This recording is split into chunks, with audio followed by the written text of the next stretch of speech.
And we are to discuss Mother Ghana news topics, issues that are trending in the country. I mean, newsworthy stories.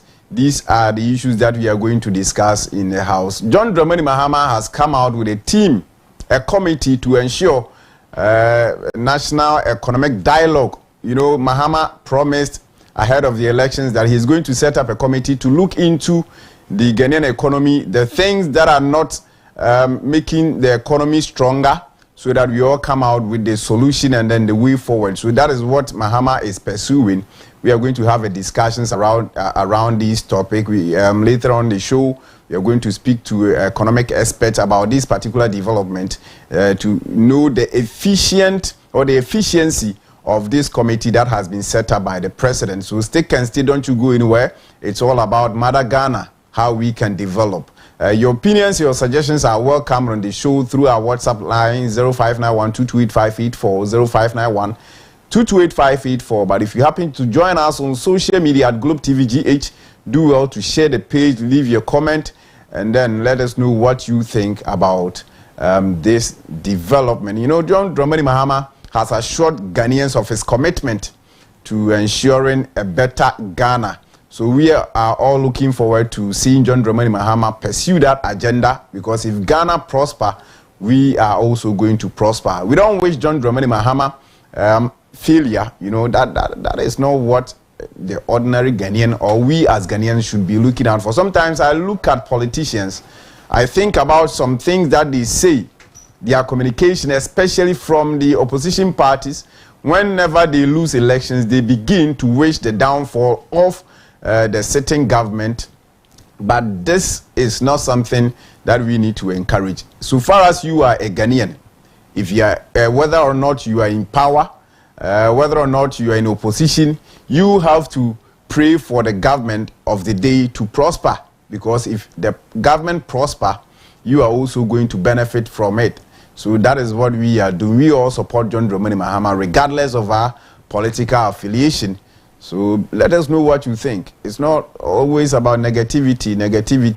John Dramani Mahama has done this, Akufo-Addo has done that, and all that. You know, we need to think about the way forward for Mother Ghana. So that is it on the show this morning. Nanama has joined me in the studio. Very soon we will come your way with the newspaper headlines, see the stories that are making headlines, that are making news on the front pages of the various newspapers. And you cannot do that without talking about Jeffers Mixture and P capsules, because it has been our proud sponsor of this show. Jeffers Mixture and P capsules. Ya bonem rane se papa obenom anom akọ wanim na wapem ama bibia nso atumi aye kama de anije ba fie de anije ba wawadiem enti so opese oye obasima opese oye bema na ugina wana so brane opese oye bema na utimi ekosinanim epem ko wanim wahu na ye ma mo piafo aduro no Jeffers Mixture and P capsules no na me de akyerewo ewo TV no eso no bomodin so bebo awura ba bia to aduro wo Ghana ha bia ne bo onye den na ne nom so enya de a den krafisa aduro no enya nwono ente se ya anom de no bi oto a na wato aboka onom ba ko ntimi num biem ye beba ne se wo beto atwene Jeffers de mpanimfo atimi aye ne yie se de be obia betumi anom bi na wanya na pomode nti se wo ye ba wo ye bema enam nsayade na hawo syphilis, gonorrhea, candidiasis, premature ejaculation na hawa bomodin se obenya Jeffers Mixture and P capsules na wanonom bema wanhwe ya enam nsayade nti ye de bibi ba beto ubemam na ekobasa ebe ha adwen yi pa enti pe aduro na so anontem ohu se wo anansa wo bia ba begu ubema ho utia na ye ode na nsa na ekọ na asan aba wo na ekọ na asan aba wo fa ne se bro bi keke na aba begu ho dabi syphilis na ye osa wanhwe yi na eye kese a ebeje umema asem afiri wunsem na ne ehu wo syphilis ho ne se eduru ne edin a etimi mo ni fira etimi ma wo bodam aduru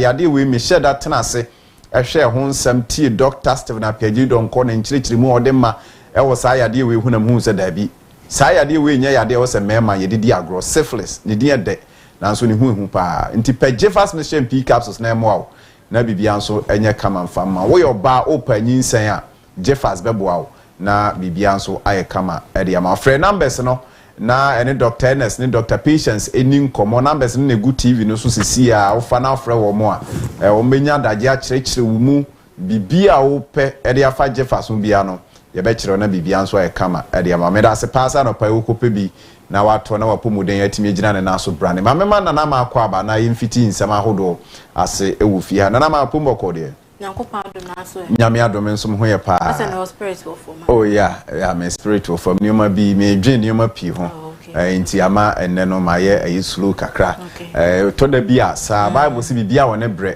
o se anije wona bre na isu wona bre areho wona bre se de wona bre tambi wo ho a ye ni beje ye be hwirihwiri ye be bose eto da bia na atena se ne adwenwene ne edi areho wonim se wo ye nipa eto da bia hyeda di areho wo se wonim sa entwe mama ne yansi wa sa wo ye nipa kwade wa hyeda kwa areho ne be areho beba wo but sometimes ya na tambi nipa pese na anije je se bia sabi obi akaba bi anase amane atu bi ansa ne di areho da bi eto da bia nipa wa nkasa bibi nsiye kurampo a sheda tena se na di areho kakra yes ene na mauti abrabo ase na areho ma ya na me fo so na ma dabi eno na mauti abrabo ase hwe onyansani no be ka kire wo se ma menka story we nchiro mene sikani bia nante kakra na oyobi a nani je pa ni nsem ye o akoma pa enti se tambia o ye mpuntuo na se nioma no ekoso a ya na o de anije ehia no in fact so the BBC nani so na otimi achieve sa de no a ya wo de o celebrate pa but it got to a point na o experience challenges kakra wo nioma bi ho so o trance na o ka kire me se nana ade amaba betia sesese ni se abrabo no nyeda bia na wani beje sometimes utimi achieve bibi ade wo achieve na also can celebrate but you don't have to celebrate I was said that moment no what trance because nipa mo wani gi bebiriba empofrem e na o say ye beto awo bible kan sa wani beti wan hwe wani gem e na amane e beto nti eto da bia trance esum po asu fi se wiase ye we esum edoso wiase bra wo bo ho modern se wo ye beboa wo no na obi nso ti ba bi a wo sorry tia wo enti se wo de anije a wan hwe ya obedu dokno kwa enti eto da bi a ye ni areho ye nhye da ni areho na ye mfa nwonwene ne ma ho enti na ma no na ye wo mu a ya na nyame adom a 1st February nso se ye bekwa yie ye bekwa yie enti na ye be ye hu adwuma ye be ye hu adwuma na ye me nwa sesa yi wi wo me de akwhye 1st February me ni wo mo nya adwene kura because woni me ntia 1st February ye me birthday 1st February ye me birthday kafra I also mani je na ye de yi da akwhye me birthday I don't get I don't understand me reason no o de ne de hen e de 18 1st February na wasa and say wo munim say ehọ na ade no ayi ehọ num na ye de ade be microphone eno na me kan na o te ya na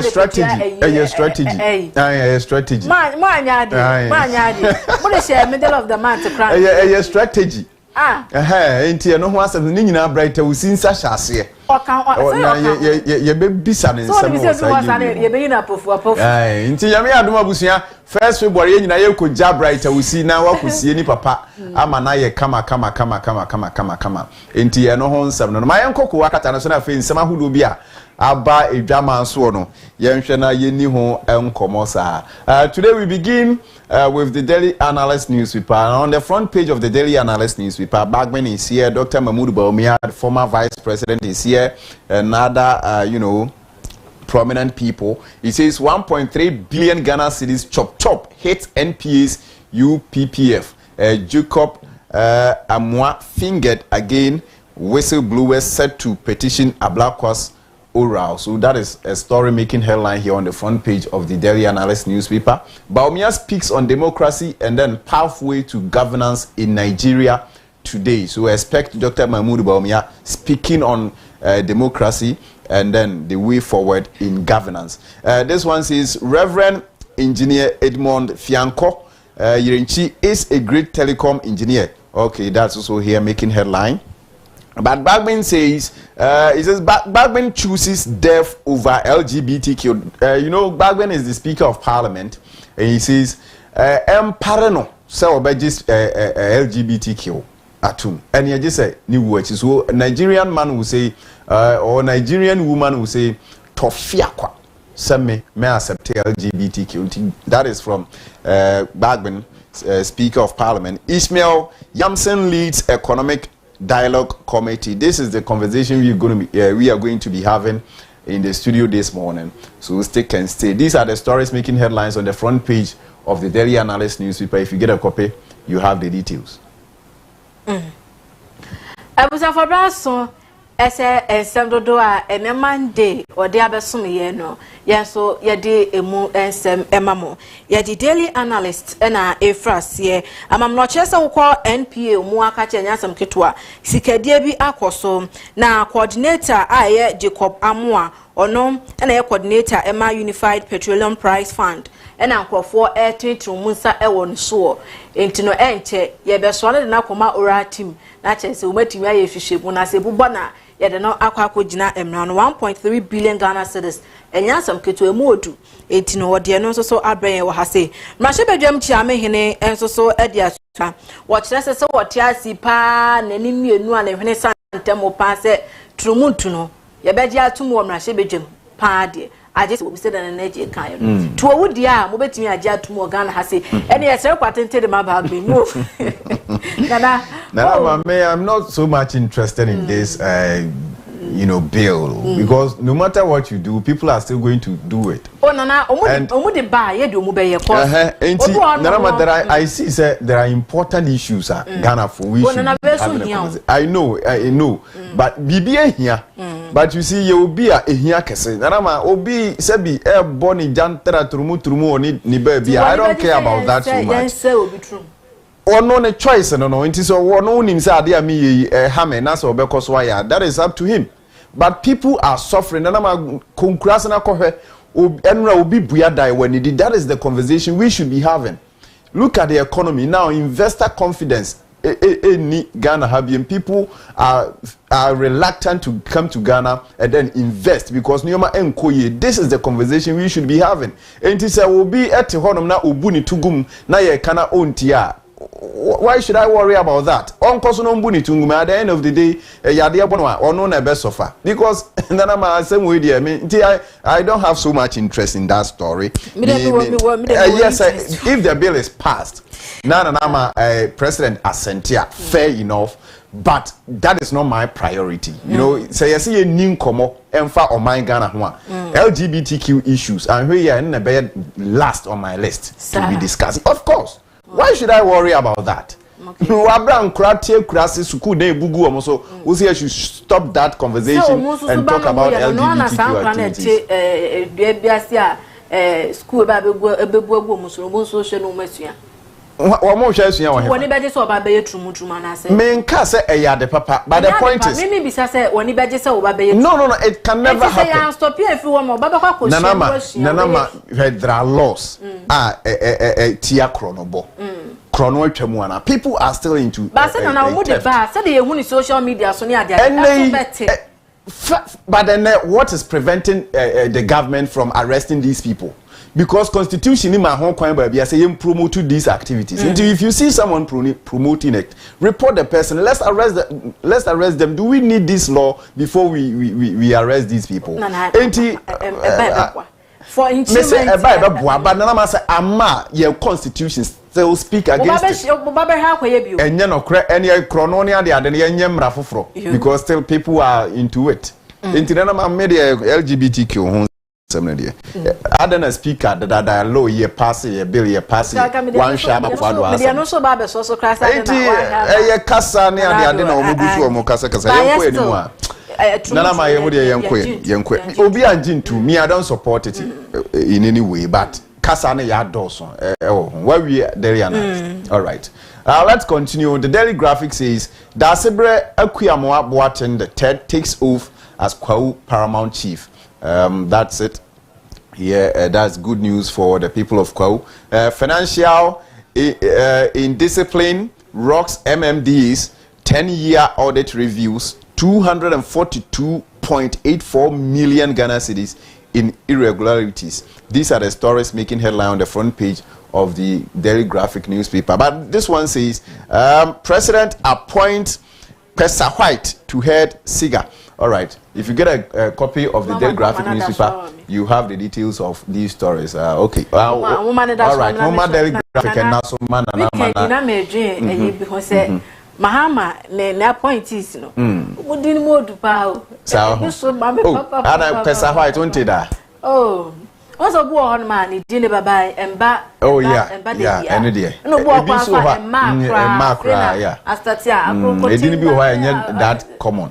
So, Betty, and being so hard, my your both first name, no, no, ja other names, and to be one my own Tidina, but yeah, about appointment near the other day, you mention names in a home summer. It's the Daily Graphic, can't and no, and Orchard said, what border, Sibyl Quam, watching out, tossing me and son, Eddie, and this or no, and a Babaya Paramount Chief in Ticratano, Edimo, Amanebo, Abre, Ewa Hasim, and our Orchard said MMDS. Omunso so aso enyasam keto e wo so sa se de ba kuina ye bo amane se sikabi ntoto ye anko yie no e ho so sa ntino krata no e de aba wo che se 242.84 million Ghana cedis e no so nyasam keto 2024 e hwe na omatu eno so ho anamon aban no abo pesa white sasa na di ne wabo ni so no e no ma panyini e ma siga etino Daily Graphic e dia anope wono so bo ano a. All right, we are done with the Daily Graphic newspaper. Let's continue. On the front page of the custodian newspaper, it says, Baumia's digital economy agenda gets global support. And then Toforsen says, let's work hard to improve lives and be cautious in airing grievances. This is coming from Fatima to, and she tells NPP leaders, Sly heads Ghana, Exim Bank, and then Zoom Lion, honest YEA worker. These are the stories making headlines here. John Jenapo offers hope in energy sector. If you get a copy of the custodian newspaper, you have the details. Yeah, the custodian to also on memos and a Dr. Kisla to force and in the Cassiela to force. I see on Ghana, they said in a bad day, my body. I said, a penny, Bonnie, a bonnet, a BC Cassiel, a BC Cassiel. Said you over by your dinner and now who bought. At of force, Afenyo marking. Cause didn't put a series of family. Cassiela to force. How can Cassiela to force? Cassiela to force and Cassiela to force. And you know, also Adia Suja or said, Omunka omuhumbum said beya o manu si kasem no obetumi atutuni ni na yi na Ghana so mpuntu ayepeno o manensa etumi akam enka ne so afo no hwe nkrato ho sem so Fatima to Abubakar e de afuto ama NPP amanyokoni ni na ntiti ni panyifo a wo kire se mokwa abonte na mo kasa wo mse bufo wo mde le mum no ya na mahwema no eyi anyo bia na kasa mo nkore mo na matoto mo ne meyi na mkore ntema mo fa bufo me go bi so se general secretary say NPP wie na nya just normal wie na ye di spiritual. Yes, spiritual. Now, say almost spiritual. I don't get it. Spiritual in which sense? Really, be the sorry tia woman. And now say a home no na any woman ya joining no man to a banamo. And I don't get it. And I said, be more power na no she be more dear no. Na spirituality. Ewe election Musa. Say one na can say ni dey to chima so ko be say betimi abasa. Sawo. So obi so timi kwa sorry man gidie no o gidi say so for bomb pie man no a obetumi adi nkunim wo abato ni mu a e che say ewom. Sawo. Okay. Na se nyame be sesa o mo koto aba na adwene ama ya to aba na. Because none of my who can say last me bisa say ahinie nyame ensa wum say ye bri so wahum because I don't get nioma bio hwe say wa bebu man amamu no awubu no performance e no manfo gina so de ato aba enti say amamu no koyi a eno na omanfo gina so e de ato aba de ama ana enya sanete say ankoyi a eno no mu gina so e de ato aba just like Bible kind of say wanumu asem so ene ebegina e de abu watan amamu no say ekoto aba na wunyuma ene be kire ba bia obegina enti Ghana for esun se amamu no koyi na ma Ghana for ensun omusun pa Ghana for ka se enioma mo demonstration akese illegal mine who demonstration che se a teacher for sun obi esu se enioma mo eden ena mo anti okokan so ane achew ai mo anti ena sa nkrofo ya esu ya ekoto aba ena ya to aba atia enti honhom sem no wo hen se ukodru ho no mo a le so beto de ama NPP na honhom na sesa wa adwene no tuma NDC sa ena honhom no support na me se honhom timi ya sa de tia wo ye campaign so wo se de me wa ben wo ho na ma sesa na tie dia ena na se honhom no support pa na utie nipa sufre wa hu ne me pesa me so because se ne ma nkoyi na se honhom support aban na etie konwa so no se ne ma nkoyi nti amanfo nto abanfama no eyini na honhom kroniti mo odene pa enti no honsam no my yanto so the Ghanaian publisher says Fatima to urges NPP to prioritize unity amid post-election reflections, and then public utility workers unions reject Mahama's ECG privatization move. 2025 World Economic Forum recognizes Dr. Bawumia's digitization agenda, and Ato Forcing pledges prudent fiscal management.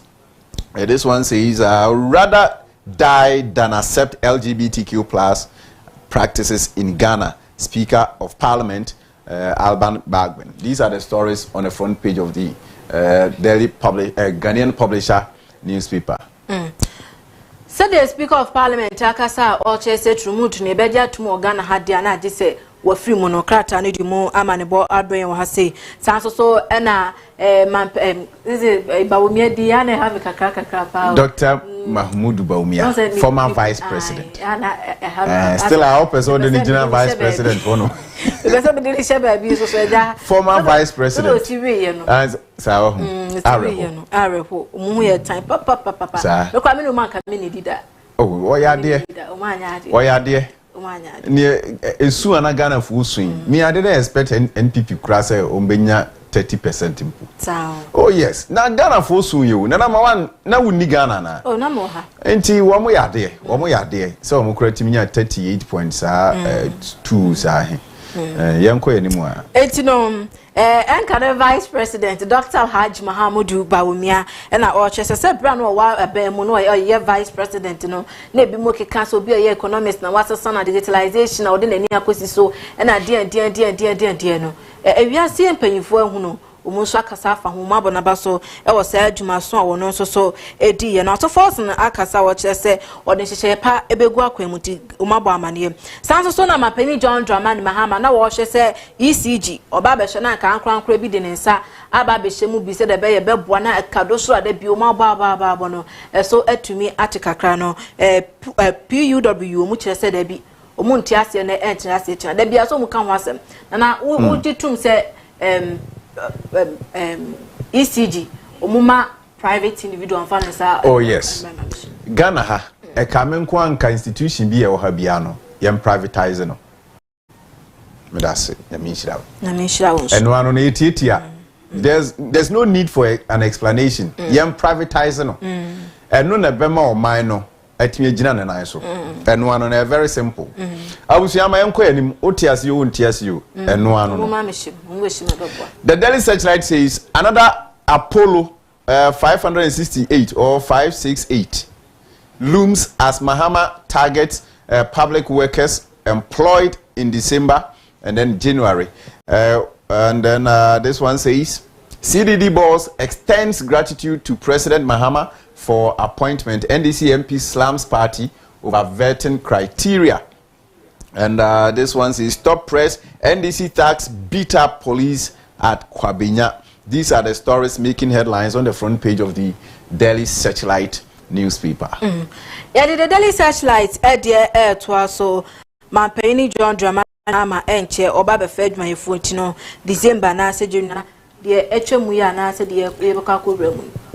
Dear in January they say we every December December you try me and no one some na can free hoba no because the nanka way ni dabi etino odi anonso so e ho sem atuja NDC amanyoko mu ni pa bi omu de atutwa sem ye omu de o kire se Kwabenya post ni ba ko mato ahye so abo no ankasa umabo no NDC de bia ye ka still na tipefo nyu madwen so betu wa na mo bia e de afa ho na umasa ko bro hwe say say o man no ye nyina ye team Konfuboni a wotena yarefo ho ye obo baby e bu ni sa o si krobeba ebo a wotimu bi enti de ekoso no se NDC mpanimfo on sore inform na insifam enkasa nkire emaburu na ewo party nim nano ena wo mko hyehye wo office nti ye betoa wo sa that is why me ka say eye me dese na wo mo ankasa na experience boy so de no ho you see e was party ni timi babonten ebeka kire youth no se wo mo njane wo mo ye no a emra no ene wo mu bedi na se emra no so bi party a there's no way party no be kwa defend this nipa no this should be a statement I also free party in chamber because people have the belief said the perception so NDC and aba mu ntini se meko ye bibi mpo a me NDC ni a mekuta me party card ni ade no eduru ni ye den a party ni betwitwa me abusua oman na ye kikire o emra ewo oman num enti wuntumi mfa mra nhyɛ wonsam sabi enkodi nsɛm hunu ɛwɔ sɛ party ni kasa ɛma ne members no hu sɛ dabi ɔman no a yɛ kyekyere no emra wom na wuntumi nya bibia just like that enti ɛwɔ sɛ police for nso sɔre na wɔn mo keka wɔn ho na yɛkyekye saa nkrofo we bi yɛnte sɛ so far ya che obi me hwɛ interview bi na asma ma no kan ya na wabɔ so sɛ police for sɛ na kamia saban no kan asma emu nye du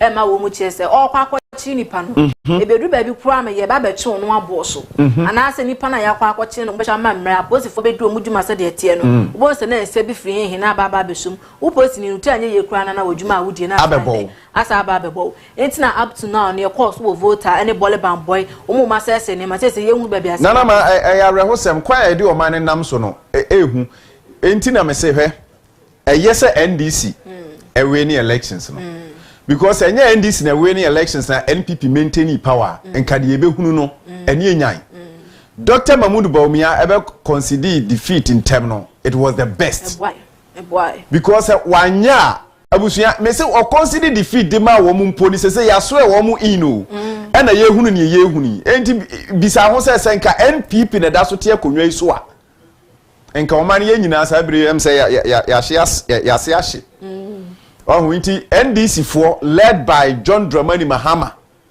Monfa monansi fam na mon kasa kire maburu na wo party no mu no na mo nyanse mu no a wo mu die no na ye kikire man ye kikire o man ye ni abere ye pe o man ni ye die eni nti na ya to abade amamo no me da se ma ye ntwa homre economic fast minister P capsules ye ba ye bedi nkomo His Excellency John Dramani Mahama President of Ghana wa power committee a wo mba behwe na ya ntutuye wonim se ye beto aba no ne campaign mu no o hyebo se obeye mampani a obema ya nyina ya tena se so oman na afi ya bobu oman no economy no ho yensi kasem de enkoye na afi ya the solutions aba na ya hwekọ ya befa so a oman no sika se betue gyina ne nan so ene yi wa power committee bi ho ntoma committee no behwe na sa adwuma bi no akoso ho nkobo na ye ba na ya ba bi ye twa ho abasisi a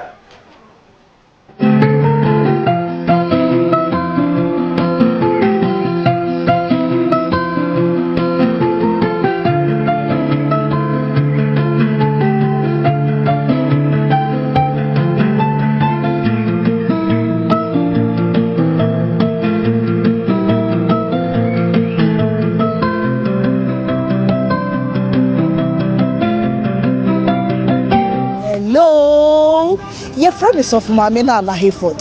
Me yen century me say your actress. And then you ma who do pee keka ho. And na medwuma dinti mapo me den ho hia me papa na se bad mapo me den ho dia. And one Jifax mixture. Bonje Jifax mixture nti metimi gina pabo atenten so. Just say Jifax mama your best mu akasa. Me nya be ma Ebama wusu wa ye be mama pa. Say ti ameji Jifax mixture tumpre kopeni say. Edro no ho te ye de afa abefu nimdie kwan so. Eni fidie won wosuom e na ye ne frenchem kroje. Ye no nti ma ye resade enu wane Jifax mixture. Na momitie enye ma penfo oba a o ma akwala no fo ana akwala onyanya emfie dumienu. FDA ahwehwe sa edwadie krato yi mu agye atomu se eye. Jifax mixture pa.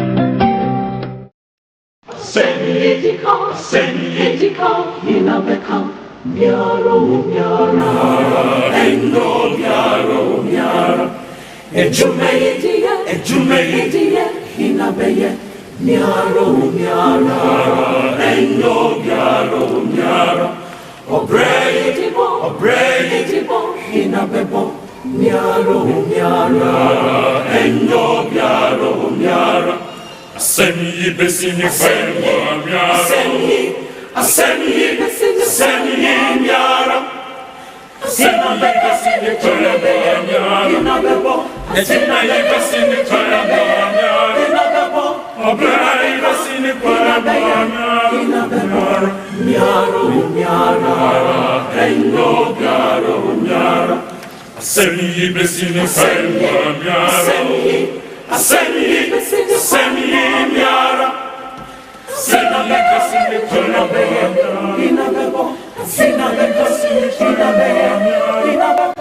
Right, abusia mame mo akwaba nsa mo atenase se wasi nkonwa no waje bre ehwe yesere se ndwumadie no ewo Globe TV kasa fidie no so na ye dwoa da January bosom ne de toso aduonu enson ewo afi 2025 emumini ene na AGYEI sika papa arapa yeti oman Ghana ehon komo wonim se John Dramani Mahama, His Excellency President of the land wa fitini dwumadi ase a wo hwe animu se obetoto ne omama oman no ye enkoye bia no atumi agina ne nan so na oman no afa ne ntoma pa ede afira na ebra wo hye obontoa ahead of the elections no wo de bo hye bi eto Ghana fo animu na o kire se ya to abama no na swear ni in no be mampani a the first 120 days in office no obe make sure say or the national economic dialogue ebe hihye so che say enkomodie enkitahudie ayebenya ede afa yen economy no na ya hwe nioma bi a enkoye niama economy no ehihim na eto from na epam investors edi free omanum ede kro no ye nyina ye ba betena ase na ya kan bom na ya hwese ye be dosom na ye di nkomo na ya hwe nioma enkoye na sa nioma no ya fashion out na ya address situation no na economy no atumi ye hu kwan de be fa so a ebetumi afa ne ntoma pa afura na enra na wode list of some experts about bontea or chese womo any committee was set up to ensure the planning of this dialogue intimamen ko na yenhwe screen so na fe yankenkan krata no emunsem kakra hwan na John Dramani Mahama abo womudin se womo enlidi sa anase womo NLD committee ma menkenkan presidency communications the government unveiled 7-member committee to organize national economic dialogue enti womo nipa mako 7 ena Ghana mampani John Dramani Mahama His Excellency wayi womo na menkai mu kakra so President John Dramani Mahama has announced a 7-member national economic dialogue dialogue planning committee. Hosting the economic dialogue is part of the president's 120-day social contract promised during the campaign. The committee, chaired by economist Dr. Ishmael Yamson, includes Dr. K.Y. Amwako, Professor John Gachi, Muhammad Samara, Nelly Mriku, Anthony Sapon, and Ernest DeGraft Ejri. The individuals were chosen for their expertise and experience in various sectors crucial to Ghana's economic landscape. Etinipa makumako 7. And John Dramani Mahama, His Excellency the President, wabo womudia mabobo edine ede achiro nti emu 9 and the screen so a wo hwe sisi ayenhwe the third one the second slide na fe yenhwe womo a eka hu bi na no so yankenkan ho nsem emfa enchiro santi so wo screen so say the national economic dialogue will serve as a vital platform for stakeholders to come together, discuss policy trade-offs and build consensus on necessary reforms for transforming Ghana into a high growth, inclusive and resilient economy, said Felix Kwache Ofosu, acting spokesperson to the president. The National Economic Dialogue is intended to have clear objectives, including communicating the true state of Ghana's economy to stakeholders and the general populace. Additionally, the dialogue will develop a homegrown fiscal consolidation program to guide the national budget and highlight key structural reforms essential for resetting the economy. The planning committee has been given 4 weeks to produce a comprehensive report outlining their work. The National Economic Dialogue is expected to provide crucial insight and foster cooperation among policymakers, business leaders, and civil society. The committee's output will significantly shape the discourse about Ghana's economic future. It will any communication at every presidency about ediafa economic dialogue eba bekoso ewo oman no na hwekwan befa so a oman no economy no yede no befa so na fe yetumi build no amana robust. Unim say na me no ka say Ghana economy no investor confidence eni economy no enti ama emanfo e wo say nkomutumi eba oman Ghana mu be investe na edisika eba oman no mu no womo nyina twetwe womo na ase obi am pese obeba Ghana no waba be invest because womo hwe the state of our economy a abusua yade a enyina ye even though finance ministry no eba abonten be kan sema hodo me kan the previous administration na Nana Akufo-Addo administration no finance ministry no eba abonten be ka say de Ghana economy no ba bi ejina no ejina ye nanso abusua the realities on the ground no kire say nioma enkoye ewo manum, and this is a fact. I will be into me enjane enfri home because utwani hwe all the sectors ewo Ghana hanamo nothing seem to be working. Bibia enkoye o nioma enkoye ewo manum enti ehu behia say ye bedi nkomo afa economy no ho na da bia me wasem bia meka say o ye bibi especially o chekere o man na say one fa the reality one fa no kure no ankyere omanfo no one project no kure no ankyere omanfo ama omanfo no anhunu the real state of affairs na say wo di hinta omanfo a emwa oman mpuntuo na emwa oman no enkyekere ema oman no enko nanim na edane sebo a emframa bebo ama akokoto ada ho na ebehunu se de ete enti ye katasumyemua so a yentwa the true state of affairs, the true state of our economy ankyere Ghana for no ye nyina ye hu se de enioma esikoye at the time wana Ghana for se enioma enkoye no we had a government and now se bibia ye okay bibia ye fine. Even yenya international community no yenya organizations eba bonten ebimu ebeka say o Ghana economy no ejina na so ne ade but that time no na Ghana for kire say nioma enkoye na Ghana for esu enioma bo ayedene ukodwamu a wuntimi ntade dwadini ekodwa so a oton ayento fi obo ayedenden exchange rate ekosoro bibia nya adwuma. Enti na ehwo akohia Sir John Dramani Mahama His Excellency ebra na opre konwa no o hyebo bi di kire Ghana for se nyame na dom na Ghana for to aba ede manoa oba obehwe kwa obefa so economy ni betimi agina na so na montumi nye wa bra wone omanfo nsin konwa Ghana for no ensin konwa yempa nkrofo bi a wo mo economy no hu nimde a wo betimi atwa the real picture ede a kire.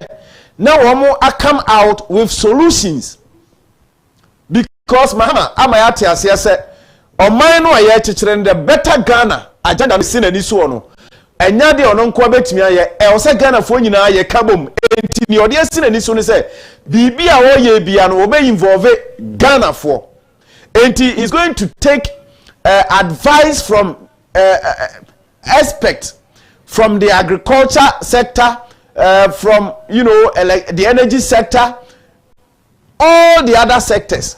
Now fe one more proposal solutions. Now require befa so a economy no ebetumi agina na so enti eno na John Dramani Mahama asha ase a oye no enti we set up this 7-member committee. Our mo betena say na o ma plan how this dialogue is going to be. Why and ye frɛ wo mo ama dialogue no wo ma ba betena ase na wo mode wo expertise aba bonten ehemfa ene hemfa na yebetumi atache na ya hwe se economy no ebetumi agina na nanso asemi emunsam edoso na emudo enti me ba homa so na fe me ne Mustafa Mason yebo a ho CEO edema Center of Posterity Interest Organization COPU yakwa akodi nkomo na wono so ne onim edefa sansem we ho eno wo de atoye ni mame nkwa ahoma no so Mustafa me wakwa ba no pai ni o mini ya na apomba ko de tumfu nyakopon adawo ma wo ka ho di ni sro ye da nyame ase pa ye da ase pa se ye frewa no pai so waje brena oni ye edi nkomo committee a John Dramani Mahama asset up yiminim say wakenkan krata ne munsam kakra so far wadwen kire e wo ho ene de hen mini amfacho me da degree na memba yimia no so a ehwe na utie no so na good morning mini say na kopon na dom yina ye ho ye and okay that was last Friday and I communicate and buy say Montani apa mkofubia ebeshe economic economic Ghana ye ne ye kita hudi asa ya dada tinam abra boni sikasem se de na ebeko yi the certain Montani ekure de tumia akina de tumia wo no so na why ni se obeka committee na se o se committee we ya ababia eba on style the first one or the ayen juma and say yin yakani John Dramani Mahama his excellency the nijisa committee no pa the said we can one what the committee you previous one and be an president no and the yin ba ye ma me yes Libya ya don kokwa committee no kan bi ya mo frɛ ni bi so fa again right why not generally talk of ni na ko bi na ewie no ekoba me say oh okay say the yanko IMF because committee no report by and said there's no need say the IMF and so ni ba ye no so no ni try ni am tran council ye hu ya na say ye gina IMF yes everything ewo now we know when you say money spending no quite ben na the process the year forum na niade we dey na ye wo dia dey say and for the region na and I say they are on the chip at 9 and after the middle belt northern belt and central I'm saying three central middle belt and northern and central near compacts of voter region, Greater Accra and western region and western north and middle belt and also Bono is Ahafo eastern region and then Ashanti region. And see now head northern side and also so beer that part of the first one or the beer forum media fine. And this answer is beer overhead the major stakeholders because the major stakeholders are or one I did not bring one to say their business associations, civil society organizations and lawyers and maybe trade union associations, you know, and they do so all over there. Fine, they didn't know. The year can say you been at the last solution. You got the last solution. I know you Ghana. You take a step. I know you catch okra. Na dear, you want to make it. Oh yeah, and yes, idea. And then you want the same car. They depend. Yeah, and they could see saying. What and see when for so then I was a guest and you be. Me and to be Samia, the honest me found a car. This is a step in the right direction. Oh, hey, John Dramani Mahama said the audience in an issue said obesha build a better Ghana amubia to me a benefit here. But the ensure the wakika and some who pia which say ye can ye be pay and kusia Ghana the other. Now this time around no usu say a dear na ye be to me aye.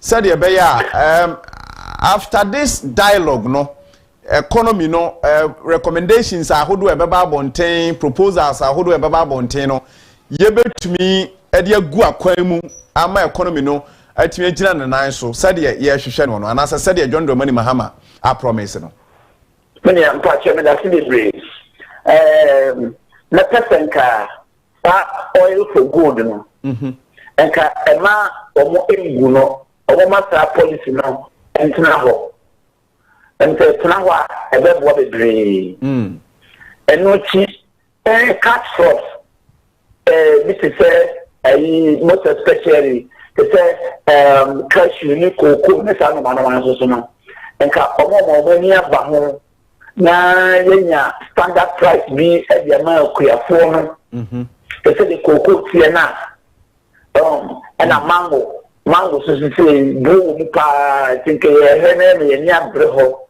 na me kan kuadwuma no ye ni abre ho na e tell you ko for the just come kuadi bi so from koya de o ba so no wan fa anye na ye bibi atem enko for di bi so mo ko da buru o twa buru ni wia na o ja buru ni bi wa no wi pe ni o twa ja tu no o tian enko for me jo ade ba ya chio madura chio ba kona buru ni sa dan kata de buru bi ni o na ano na buru ni ade but to me kasa enti no won support kuadwuma e ba na na o digi ba ku bi achi se waye adi bi nti adi wo ye enti no won support mo maka na te ntimi en kasa ma akofo ye do ni bi nti me maka ni na pesa na life source se eno ayen ene se de nkoko na okan ye no but anyway politicians na dan ye no mo so kan o ka se mo anke tenge nkoko tenge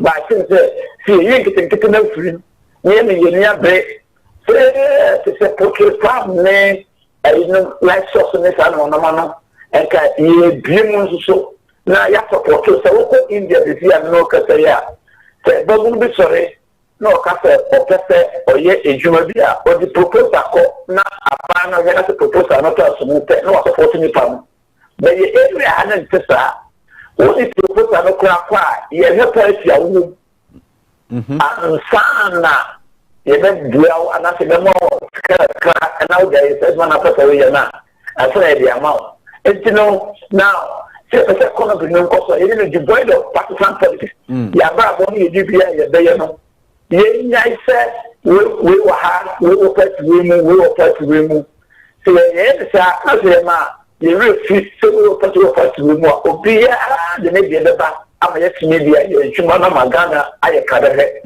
namo se tia no ka se pet no we ne ye kura no se mu ran tie ne wo po mo ye ntem se de mo ye ade tia we timi ko dibu me ko de me mo ma bi ka kra no so mi bi ade tia we ti fota da bi wa ya mai de no mai fi yanko ni yanko sa ade tia na we ye wura office ha ya na ya ba ma mo do ni na mu ko ma ya ka ne yemma ye e ba sa na se ya ka se ye pese ye ma economy no ko so a ne ne be fi buada o se ni na ye ba ko na e agin se ani pet na wa won no so e ga na mi ni pa na o ye president no on so e ga na mi se bi o fi ko to bu the first no je ni kan bu na ya tsimanya I think economic forum no kura enka ebe nya kura na nka the agent the agent ya and they say dia ebe nya putupuru say ya nya abo bi ti ya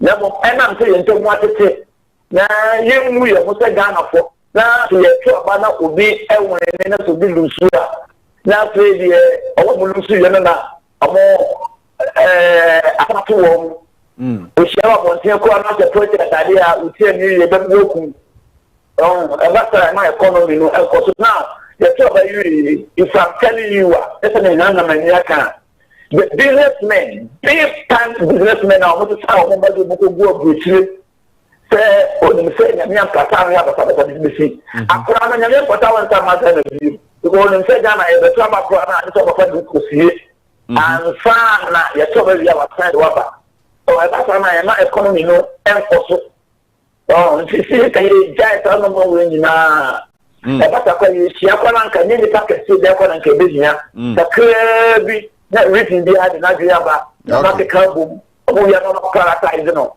o prioritize no ya na pe dia ma company ene na pampo no mo hwem no mo dia ye adwuma why not it better man than na so tumpo menia.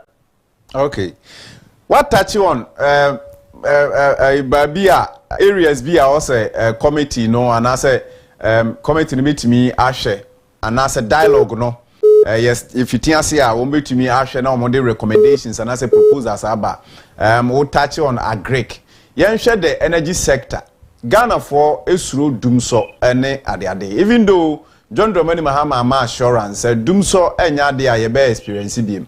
Do you see say dialogue we be betimi afrimu aba ama sa abohye atimi abamu ama Ghana for na because dumso ade ba ko na John Dramani Mahama the previous administration no affect the economy no yie and I'm so kra na Ghana for to aba editia no. Do you think say committee no ebeye omodwuma ama dialogue no yenya bibi recommendations be proposals be afrimu regarding yen energy and afi yen power stability ebetimi aye adwuma na dum so no enkofa ha afufuru bi ma so that ebetimi nam so attract investors ama wo ma ba o man ni mu ana. Oh, and okay, sorry, I need be you want advantage and disadvantage. You and then say you now the queenie seka we know also na employment na throw money na o my adwuma no a I think say entirely the idea of economic forum no and that papa the back little bia obetna na obeka oh enya o my enya so no then comes na me no enya de papa now to be na we can to say your energy fuel in some also me ka say me dikan ka say kaya agent say yeah no partisan policies na you na yeah agent say Ghana for and kaya for because so be kaya na mo de ya to abayi ni pa no a na tani boni di say on na emeye minister of energy no join the oba won say the ka say even you fuel plan aka 5 hours but so I mean no say no can na na dem say no sabu okay say aka 5 hours yeah na Ghana na and so 5 hours yeah power beam after that 5 hours very good and so so me ma so me aba so me obra adenan sai oh no this America say jai partisan politics no na ye na Africa ya den say Ghana for ntini ye bia say Ghana ni a I think senka ebe boye ama mpokura no tie e so the foshia na ye gene ta public dialogue ayi ho a o se ni ko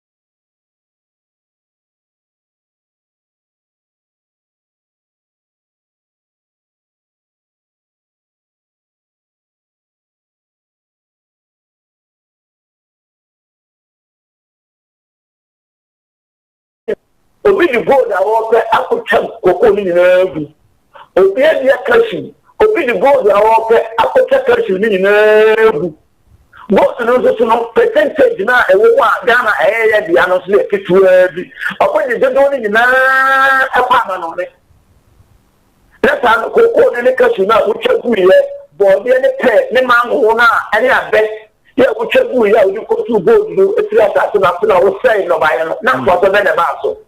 Okay. So no, the only thing for the family when you call everything na galamse na ye politics no, ye party politics no. Say everyone here no, enko mo ko no so mo yem. Na ye so ba ya obi an go to go, obi an go dey to go no go to no. Say what dey no ye say o ma pan wa to po a oboa enye. All right. Say o se so no. All right. So can Ghana ye resource na ma ye di nkunim e be ko ye nim. Say in the tourist attraction. And one another and then I what happens to Momo. That one so go for a certificate as we say ever the one. And I want to focus on who want there. Say what say what you want engine. When you could be pan will be and I said you need that for the same one and not open fire. What you about also now I didn't open now you. All right. And to move Musa metwasie ya na ewo kanyina ne se Musa metwasie ya na ewo kanyina ne se after this dialogue no proposals be ba recommendations be ba but ye betumi aye economy no ye betumi ahyehyɛ economy no ama natumi agina na so said ye ka no de a ehun be hia se be yi politics e de afrim no pepe enya sa de a na say dialogue no ehun hia because okay Any Mama na was a pa mu say oje brand e di nkoma no pa. Okay. Eti Mustafa Mason ye boa eye CEO at the Mass Center of Posterity Interest Organization COPIU. And I yeni di nkoma about John Dramani Mahama, the president of Ghana, and a committee was set up to ensure the planning of the national economic dialogue sensem ono so de na adwenkyere ne nim de to dwana ne nsem a oka nyina ne o kyere ne se ya ye bi pain. This is not the first time I have a national dialogue on issues, but then ye be ye dialogue no awie bibia proposals e be ba recommendations no ye mfa anya adwuma na ye sweep it under the carpet na ye pe. It is at this time around say another national dialogue who be here no proposals and recommendations are experts in the babonte no also aban no timi e de adwuma because eno ne botaya wo de dialogue no inti o say aban timi de adwuma na ne esi nani so no wotimi eduru ho ye toso mienu se agenda no ye betumi apesiwi na bibia nso aye adwuma de amayen a ade ba ko a edi enya aye politics yeli bibia ye politics ewo Ghana politics ntino ye mienioma so ye nka no kore emfa nkyere ye ho ade ne ye blue but obeka che say ye green because of politics enti say ye be politics e de afrimu na ye de nokore asie ni so na ye di nokore na chidi a ene ensem ebeba ewo enkomotwetwe na chi no ye betumi e de egu akwan mu ahwe ama economy no atumi afa ne ntuma pa e de afira tache on various areas ye betumi de ani ahwe ho ama economy no atumi afa ne ntuma pa de afira enti we ni nkomo a Mustafa anopa ye ne no ekotwetwe ye de ode to yenim enti ensem no enie wadwen kire ya de ahia 0591228584 eye WhatsApp o send wadwen kire e de afa ho 0591228584 WhatsApp ma yehunu ne odwene enche mebi ahoma ma na afi wafre abaso na de wadwen kire so atudwa enti de mi bi sound say o hwe saa enhihye ya John Dramani Mahama de ba ya is it a step in the right direction na busua recommendations no ba ye betumi de ya adwuma na mena wo mienu ede na ye nso ye de support aban no ama ne esi na ni so no atumi watumi apesiu na oman no atumi afa ne ntuma pa ede afra this time around makasa moma ye nyina no ye nye Ghana fo na ye nye patriotic moma ye mfa party politics ento nchen ye to aba wi a ye mfa ye party ensensem no ento nchen kakra na fe ye nye patriotic na ye support aban a wote akonwa no so no na oman no entumi ntumpo ma menko ahoma so na fe mi mfa me first caller. Hello, good morning sir. Good morning, man. Nyame adome ho pani kese na nso Nyame adome na na Jessica fa wo nyame na Francis atayi tim free amasama na opai. Te manda na nyame adome no wa. O ka sachira nyame tra. Mama ani ni poni yakata. That the fine theory The man said, "You're me to man command." It's a so be our power of the Instagram like to come to protect the public. If you're not part of the me, Baba, sister, or man, or man, if you're going to put me, I'm not a papa, I'm not a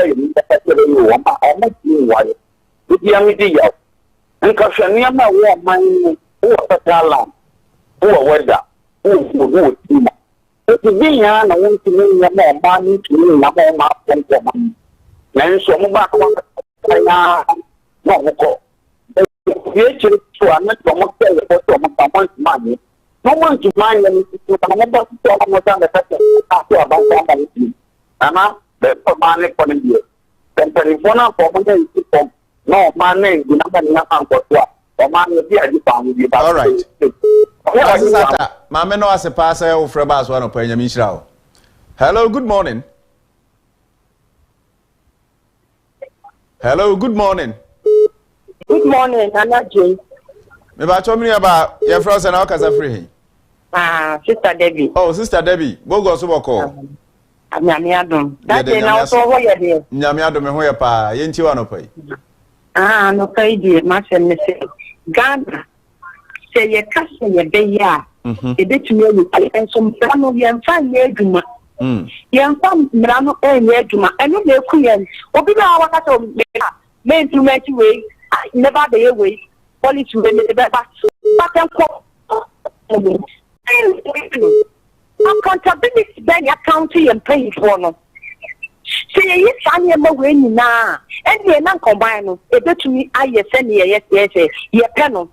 But oh, maybe a million people will be a people, and she for you, and one so on, yes, for you. Except you're not going to put a so no, practical and all dear friend and meaning to know, only on cafe and family. And she am paying for it, dear. Just I am a winner back for the year. And you're not to say, they are cafe, yeah, they have to tell the farming command, and call your ninja. Your Chiana, your best for 10 years, yes, you're very set Ghana, and that dollar and I could be 17. You're just strategy, not on my Ghana. Yes, you're home. All right, Sister Debbie, and I'm a no Ye chiabo go so for ina. If I'm an scholar, hello, good morning. Good morning. Nana Jessica for Hi, dear Diza, no pa yenti free Tima market. No, nemi subi wo kan say, ucho kontompo so sa kwa ira. Uda be. And then your mama ye chempu, akomo jiye. Ndrenke na ye. And then we meet. Na so we am the playing sema. Ghana, where you do with planet, it's okay. And they say, we are people, we are Ghana, we are Nigerian. Who to try and some other another story? She no one to tell you, one she show office, one president to put into our home for chili property. So I don't know the course of Ghana be Nadola, no Yakisana, who took women down, and I'm a swan airport. Now, to say, funny. We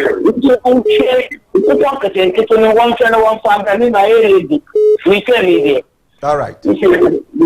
Hi, Gianna Pama, no assessor from Basso. Hello, good morning. Hello, morning, down. Maybe I told Penny who didn't have your casa free. I am going to make the casa free as well. What are my into free castle? I am not any animal before. It's going to be from County. I see the brain from the Beyond County. Every woman from County, no more animal. Oh, that's the beginning now, man. I didn't call you in the move for and half from that.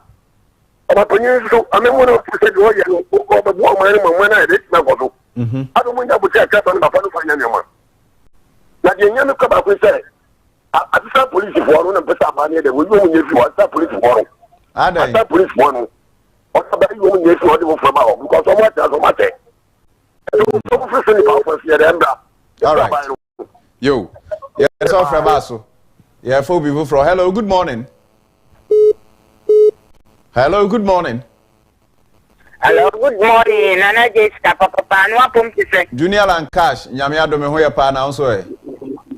Macedon, or here than Yamidaban. I mean, TV station or Bulum not to Contiana, much a cake. Am I?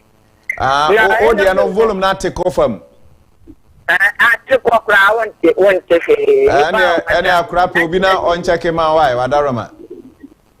Yo. Enti no me akra me kan say mami say nyampa ma oni watie fo na me mbo doctor. Even apia ji ko abaso eduma pa wo ko. Na ma say nyampa so ma ona bo boni face ni sa flip so paso. Na en sama ya ken say nyina ya bai picture of money ye ni nya din fine. Ni ja women state on no na say ya man no. And I'm a political party. All right. Alankash at Komamenfo Bufro. Hello, good morning. Hello, good morning. Good morning. Me ba share frost and how can I free? I'm Diane Kwakupoku. Oh, Kwakupoku Jisofu me enti wa no pai. Minia, ready Ghana, nukure yana wa man we say Ghana. So the uka say Ghana ni. Bo ni bi kimi hu bu say Ghana ni. Wa maya mo wa da padie we ni Ghana say musa edi rebra. Aduma de o se ni pa bia ya aduma. But na man de enen na me hwe station bi. So we say Ghana picture na we say our man no a. We say we say enti o man we mpanifo no wo wai. Ghana or man Ghana for one and more come out of me as software. Missing my dear Falco Badia. But we ye will back every year the super with dear and the wall. You think I pay ye go by your 2 years, yes, and Yania said can up be matter. And to Yale again, make me send you see Jennifer. Media Nania February. On the 5th February, my breaking a craft for me some cow Ghana. But 5th February, February now what people were here. One year. Ghana for the my no as a pass off Rebaso, Yamishrao. Hello, good morning. Hello. Maybe I try frost and Alcasa free. Hello. Opening would you know about Alcasa free? Kazafri no. Bodina in income. Okay. Maybe when you're ready, I'm on my view from. Hello, good morning. Time morning. Maybe I try frost and Alcasa free. Because if you a country as question media company ain't you. You better know my poem to them. Yamia do me a pan answer. Oh, Masman, we were confused as square. Never French and many and my work a year go to when I pay you. Nabana, no quite family, the majors, Papa, she care what they been on my gun and whom my gun at open. And the pay mother was say, was some pa, the jabba, they are to oil a baby, that guy boy on my at open. Me a jay, pat, ye womb, then trying the crack. See, I am cool. Nay, I'm on my gunner. Now, o party in your duty, say, Abano was way the program play, Ninka as a papa from one. Then, no question, Obanama, and on my own saka, and you come on party about San Wababa. That's Yako, and Emma Abano was so, oh, yeah, do make a baby, Massa about for the trailer, Sanko, my book, is that my kind idea? When I am from Pibo, infant or Abano, maybe be there with Sugala. Or my gun or my gun into I'm a yes, party bar. We're two about to simple. Oh, yeah, you know, could see a crying. I say, you better him and pay Muhammad there. Oh, my dear, could see a crying. I say, yeah, I will come back as a quiet muffin idea. Over go to Mugumayam, there could see, yeah, bread or pound. Then I pay to us. Aye, bye bye. All right. Company answered as a software basso. Hello, good morning. Hello, good morning. Maybe I told you about Alcasa for a panicasi. Oh, Roman father, ain't you on a pay? Your mother for a non chair in your popular issue. Former MP of Federation, and chair. You have a mess at a part who can complete our father Southwest MP. And it's okay. I think the say, you listen to you. Don't think you're a trap. All we can say, we have a good of the Africa and the British Union and the free workers. No, we can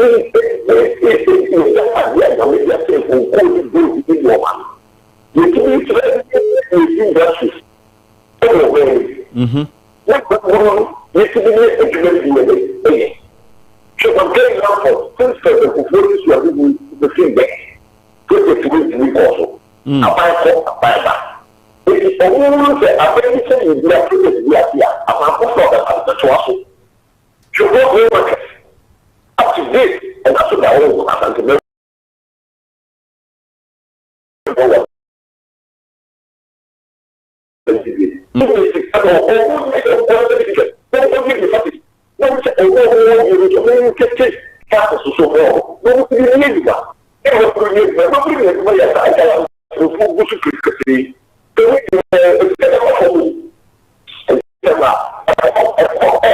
all right.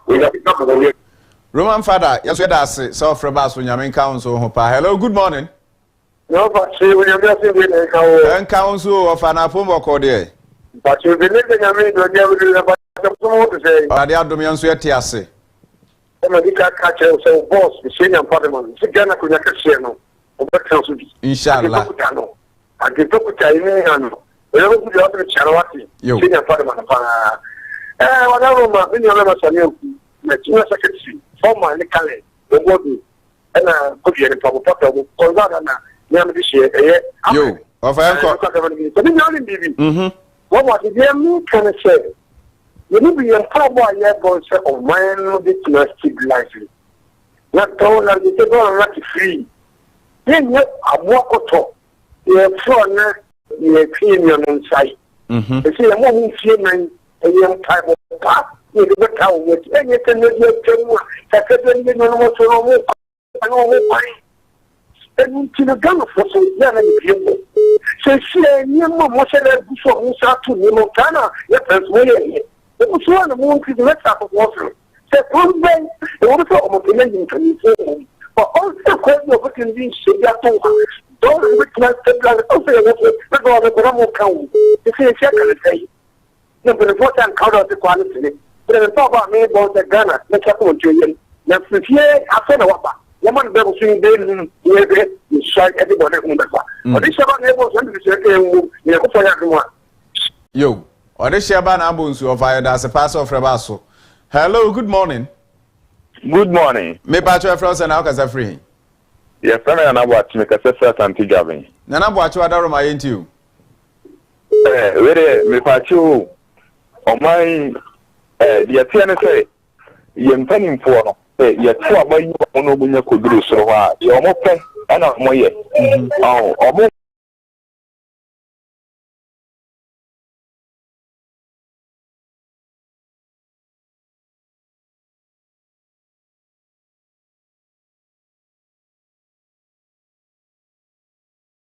About out CBA make a proper recruitment and your officer. To say, what might be a protocol? To say, it's a winning MPD and I only penny do a Bama.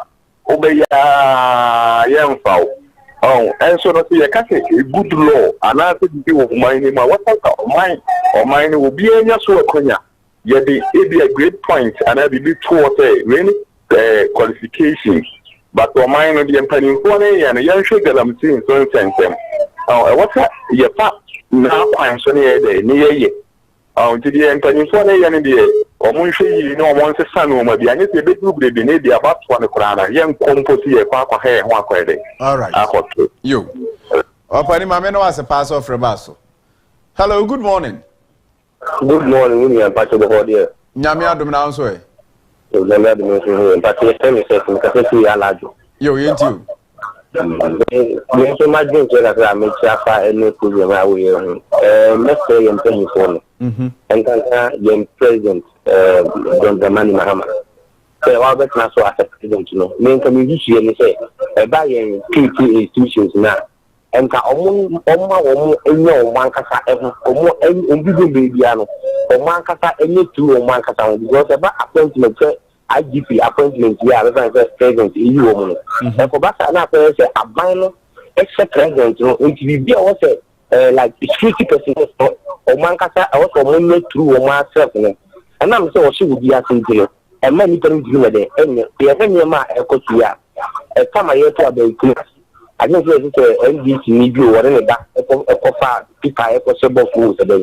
Yes, you live and by up to date. yɛn ti ɔno afei so ebi sɛ akɔsi sɛ IGP so aban ni foforɔ nti no ɔno nso ohun adwuma wɔyɛ dɛ ɔyɛ amanfo bebree ɛyɛ kata nti IGP wɔntumi ɛnyɛ di fa ho wɔntumi ntu biara sɛ ɔkɔkyi nipa no NDP wɔ akɔkyi no lɛta aban ni kɔyi ni firi hɔ no ma sɛbio ɔbɛkasa akɛtia no sɛ n'adwuma ɔbɛyɛ no wamɛyɛ adwuma papa but ɛnyɛ sɛ gbaba no wamɛyɛ o ɛnam sɛ wɔhyɛ obi ase nti wɔntumi yɛ adwuma no sɛneɛ sɛ ɛne sɛneɛ ɛdeɛ sɛneɛ ɛfata ɛntumi deɛ mɛsrɛ Opani ma me no asepa se ofreba so nyame nhira me de ukọ so nyina besi wa ha na maye na masore so ma me kan o messages kakra wo de abane na yenhwe ensore so we see Kujo Asempa Furniture Works. Good morning once again to everyone from Kujo Asempa Furniture Works Adum Kumase, and then Piaga also say good morning. Also ne dia o de baye no awusua ne me kan se oman no edruba bi a yemfa politics ntuncha especially to abawi a said the campaign twamu no yemfa politics no so nto na fi yenhwe kwan befa so ebeboa the government of the day na ya chichiro oman no ama oman no atimi akonadim o adwene bi wonim die bi a bring it out so that aban no so betumi apiki bibia free na de akoyanim to da bi a ya na NDC na MPP no edoso dodo enti sabre die yen change yen ways kakra. This is an advice from me to every Ghanaian. Yen nyina ye wo political parties are you joining near the but the purpose and say oman no betumi adi ye until once the elections are over mama yen nyina no yen pursue an agenda very common and say oman Ghana betumi atumpon. That is it. Midin Nana AGYEI sika papa wote nana manyame wa enka ewufia ena no pai jefa se P capsules ne so ya sene mede ye sene senjumadi no ebre wo enam nsayade na ehawa bowura ba bi eto aduru bia na bo modern se wonsa beka bi ebeboa wo ama ho ato yi pa sadakase enkoma brighter usi oye me director anopai sanso ena Kelvin ye boa ye me DOP DJ Swally wo MCR ena Fatao so ewo MCR abnamaka